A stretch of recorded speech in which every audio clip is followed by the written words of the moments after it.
Hello, thank you for stopping by. Today we're going to talk about accepting yourself as an artist. What does that mean? Well, for a very, very long time, I thought I was not an artist. I always felt very creative and I felt there was something that wanted to be expressed. But due to, what you hear from family, from acquaintances, from teachers, things like artists are crazy, artists are geniuses, artists can't survive, or being an artist is a breadless job. So I kind of tried to do a lot of things that didn't really fulfill me in any way. And I kept myself away for a very long time from my artistic side. Even though I never stopped doing it, I always did something creative. Even while I was at the school where we had such long hours and it was very, very, very, very demanding, I still managed to do something creatively. But there's one book, and this is the book. A lot of people will know that book. This is the German version of The Artist's Way by Julia Cameron from the early 2000s. And this book really changed my life. By the way, I will put the link into this description box underneath this video. This book really changed my life when it comes to accepting myself as an artist and also to learn to love myself as an artist. It also has helped me a lot to accept that there is more than one thing I want to express or I need to express, and I never stop. Actually, when I did this book, I was singing and playing some music, and I always felt that I wanted to be an actress. And because of that book, I actually went to drama school, and I also went abroad to continue studying and training my acting skills. And that then led to finding out about myself that I also enjoy writing very much, and I learned how that I actually enjoy very much to write scenes for actors. So first it started with a little scene for casting workshop where we wrote, I think, 2 or 3 scenes that we acted and was filmed and put together into a demo reel. And that's what, yeah. And so it's a step-by-step process, but it was never planned. I just started to open myself up. And there's so many fantastic exercises. For me, it's almost, I don't want to say Bible, but, something like that when it comes to my creative life. But also, not just that, in a lot of ways, also as a human being. Because it has made me much more mindful about a lot of things. I think in some ways it is helping me with being a good mother in the furthest sense, whatever that is meaning, but I'm trying, like everybody does. But I want to speak about exercises that I have been doing almost the whole time since I started first reading this book and I was first introduced to these exercises. Number 1 are the morning pages. The morning pages are 3 handwritten pages that you write right after waking up. I mean, of course, you can go to the loo if you need to, and you can grab something to drink if you need that.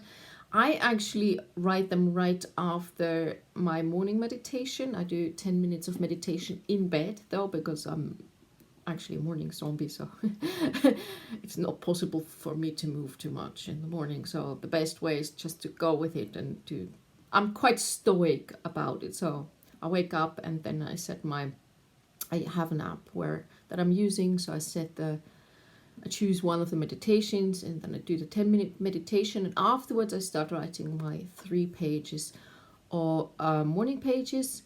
Handwritten is very important, and also don't shorten any words or anything. You write it full sentences, and whatever you need to express, whatever you're feeling, whatever you're caring about, whatever you're thinking. And it can be totally random.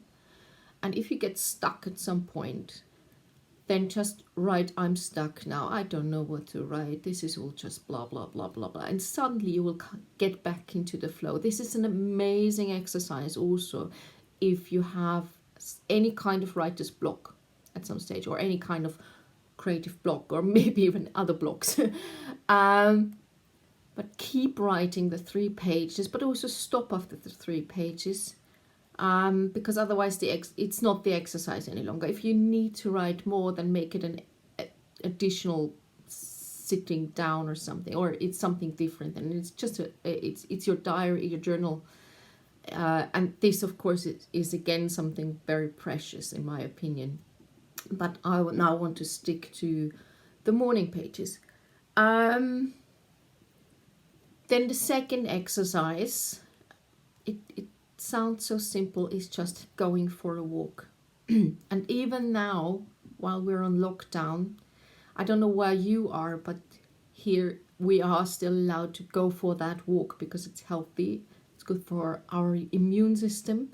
We have to keep our immune system intact anyway, because we don't know if the virus is going to hit us at some point. But in general, we have to look after ourselves, and part of that is being outside for a bit and do some kind of exercise. And just a walk by yourself with your own thoughts. Don't have a podcast on. Don't talk on the phone with anybody. Don't have anybody with you at the time if you can. I can't always, to be honest, but my sometimes my oldest son is on those walks with me, because it's the only time that we at the moment can get together, just the two of us. And I feel it's very important to have also a little bit of individual time with my children. But usually he also enjoys just a walk, just to being present. We talk a little bit, we exchange thoughts about all sorts of things, but we often walk in silence, which is very beautiful. I think it's quite a good thing that children learn that as well, that this is also something that is good, that you can, it's nothing bad if nobody wants to talk or doesn't know anything to talk about.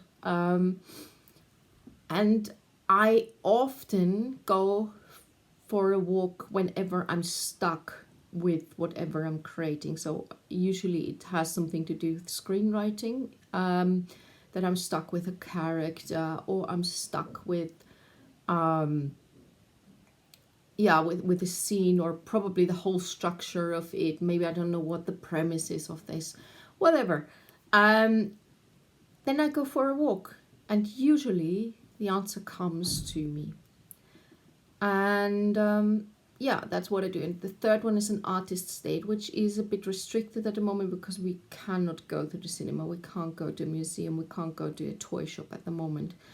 But maybe you can find something that makes you choose a flow. Maybe you want to create Play-Doh, for example. I will put a recipe for Play-Doh, homemade Play-Doh, into the description box. That's something you can do, just, doing something with your hands. Okay, family is back, so I'm going to finish this one a bit abruptly. Sorry for that, but this is going to be continued. So come back to hear more about this topic. If you like this content, give me a thumbs up. And also feel free to subscribe to my channel. Thank you very much for being here, and we'll see each other very soon. Bye bye.